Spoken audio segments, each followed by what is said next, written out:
Sedangkan serah terima barang di November. Dari mana itu laporan bisa ada kalau barangnya rusak?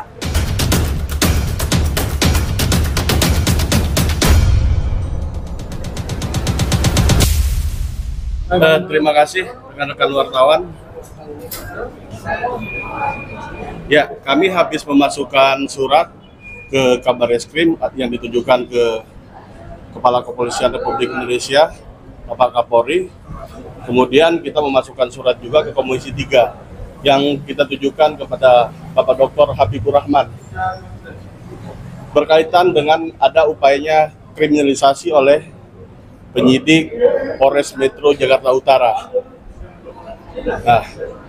Nah, harapannya dengan kita bersurat ke dua pihak ini, karena sebelumnya kita sudah bersurat ke Irwasda Polda Metro dan belum ada jawaban yang memuaskan ya, makanya harapan kami karena ini berhubungan dengan tindak pidana yang menurut hemat kami tindak pidana yang diada-adakan, cenderung kriminalisasi atau bahkan kasusnya direkayasa. Nah, untuk lebih jelasnya Pak Aloy yang menjelaskan. Jadi berkaitan kegiatan hari ini dengan membuat pengaduan ke Komisi 3 agar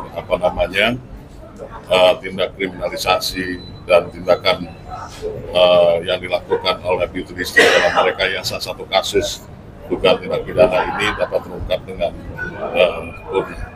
Jadi tadi juga kami sudah berkoordinasi dengan Karawasudin Mabes Polri berkaitan dengan surat kami ke Irwasda yang sampai hari ini dapat follow up, dan tadi dijelaskan bahwa pihak Karawasudin Mabes Polri akan memberikan supervisi dan meminta penjelasan kepada Irwasda berkaitan dengan lumas yang kami ajukan sehubungan dengan adanya dugaan kriminalisasi berkaitan dengan penetapan tersangka dari Ibu Iren Kamarudin. Jadi kenapa ini kami lakukan? Karena kami melihat penyidik Polres Jakarta Utara terlalu gegabah dan terlalu cepat untuk menentukan klien kami ini, Ibu Iren Kamarudin ini sebagai tersangka tanpa dua alat bukti yang cukup menurut kami. Karena apa? Karena kami melihat dari saksi-saksi, dari bukti-bukti, dari barang-barang sitaan yang dimiliki oleh Polres Jakarta Utara, kami nilai tidak dapat membuktikan bahwa Ibu Iren Kamarudin sendiri yang melakukan perusakan. Nah, oleh sebab itu maka kami minta keadilan dan penegakan hukum yang seluruh-seluruhnya di sini. Nah, oleh karena itu, keadilan kami di sini juga, kami juga minta perlindungan ke Kapolri dengan program posisinya, dengan program keterbukaan pendidikannya. Gitu. Kami minta untuk melakukan supervisi juga kepada Polres Jakarta Utara. Apakah gelar perkara yang dilakukan oleh Polres Jakarta Utara khususnya penyidik di Kepolisian Polres Jakarta Utara sudah benar atau tidak? Sepanjang itu klien kami ini salah, ya kami siap salah. Gitu kan. Cuma di sini penyidik harus bisa membuktikan dua alat bukti yang cukup untuk menyatakan bahwa klien kami ini bersalah. Dan kami juga berkoordinasi dengan Kejaksaan Jakarta Utara yang sampai hari ini terhitung tanggal berapa ini berkas pemeriksaan terhadap laporan polisi yang dilakukan oleh beauty district itu belum diterima oleh Kejaksaan, baru hanya SPDP. Nah, pertanyaannya ini ada apa? Kenapa terlalu lama? Apa yang ditunggu? Bukannya berkasnya sudah lengkap? Segeralah dilimpah kalau benar bahwa penyidik Polres Jakarta Utara memiliki dua alat bukti yang cukup untuk itu. Saya kira itu yang bisa saya sampaikan. Tadi pas datang ke sini diterima dengan baik. Diterima dengan baik. Bang, sebelumnya kan dari pihak lain sudah mempublikasikan ada video dan bukti-bukti lainnya, apakah itu? Video itu tidak bisa membuktikan apapun. Pertanyaannya, video itu diambil kapan, di mana, dan melalui kamera apa, dan melalui CCTV apa itu diambil. Dan penyidik juga itu sudah melakukan penelitian digital forensik ya, terhadap video yang dijadikan alat bukti. berkaitan dengan dugaan tindak pidana yang disangkakan ke klien kami. Gitu. Karena kami menyangkal itu video itu. Ya, dan pada saat pemasangan CCTV juga, saya nggak tahu mereka pasang CCTV. Masa pasang CCTV di ruang treatment? Ruang treatment untuk slimming loh. Kalau saya disu orang bagaimana? Dia mau menjelek-jelekan nama baik klinik saya. Itu di dalam ditaruh mesin cool sculpting. Cool sculpting itu mesin slimming, di mana kita harus buka baju untuk treatment itu. Ada etikanya nggak sih? Gitu. Dan itu rumah saya, ruko saya bayar sendiri, semuanya saya urus sendiri. Terus saya copotin, dibilang kriminal, dibilang saya merusak dari mana? Kita turunkan baik-baik serah terima, ada tanda terimanya. Tanda terimanya jelas di situ ditulis diterima dengan baik. Mohon perhatiannya untuk keadilan ini. Saya tidak minta banyak kok, cukup keadilan aja. Saya minta perlindungan hukum dari apa yang dilaporkan sehingga saya menjadi tersangka. Itu nggak masuk di akal sama sekali. Kok bisa rumah-rumah saya dia pasang CCTV sembarangan, di mana akan mengakibatkan kerugian pasien-pasien yang akan treatment di tempat saya, malah saya dijadikan tersangka, tidak ada bukti kerusakan sama sekali. Ya, Yang soal CCTV yang sengaja seperti dicopot itu seperti apa, Pak? Ya, pertanyaannya siapa yang mencopot? Coba tanya sama yang punya CCTV itu. Siapa yang mencopot CCTV itu? Baru nanti kami yang jawab. Gitu.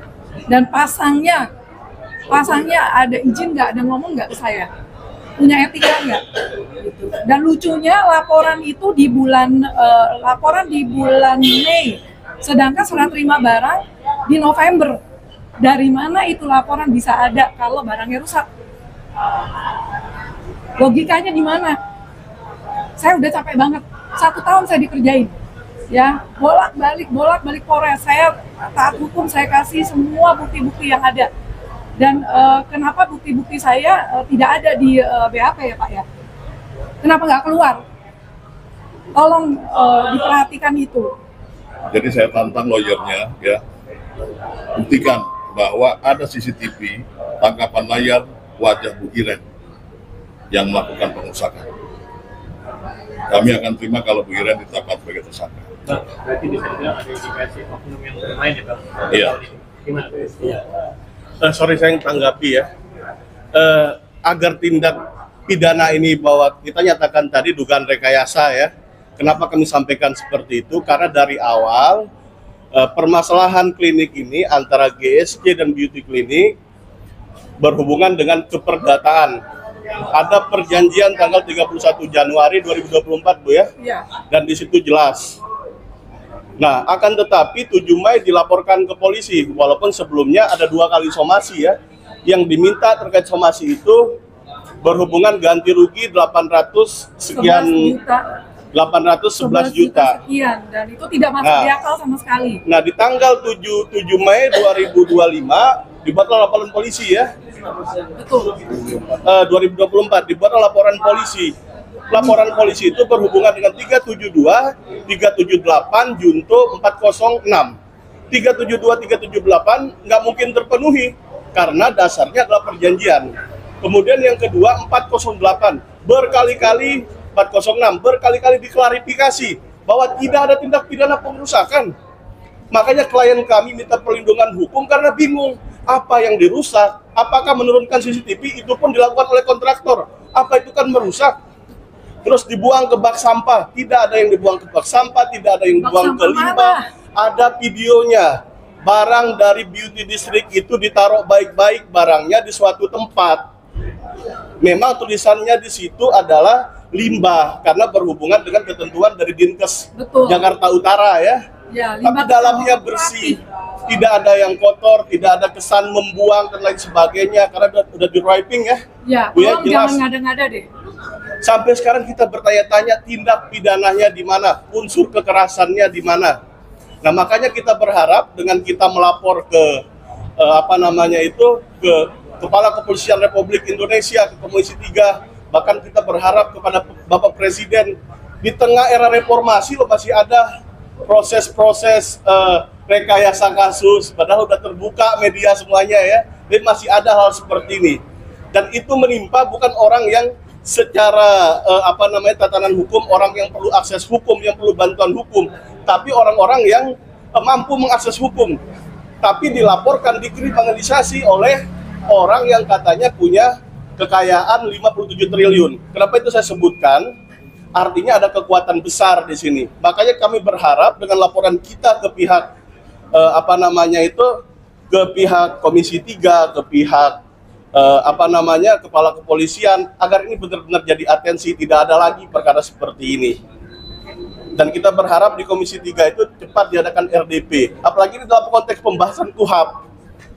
Kemarin tadi kita ke sana ya, kita lihat ada Pak Habibur Rahman juga masuk RDP berhubungan dengan narkotika. Dan kami berharap RDP kami juga segera diadakan untuk akses hukum terhadap klien kami lebih baik. Terima kasih.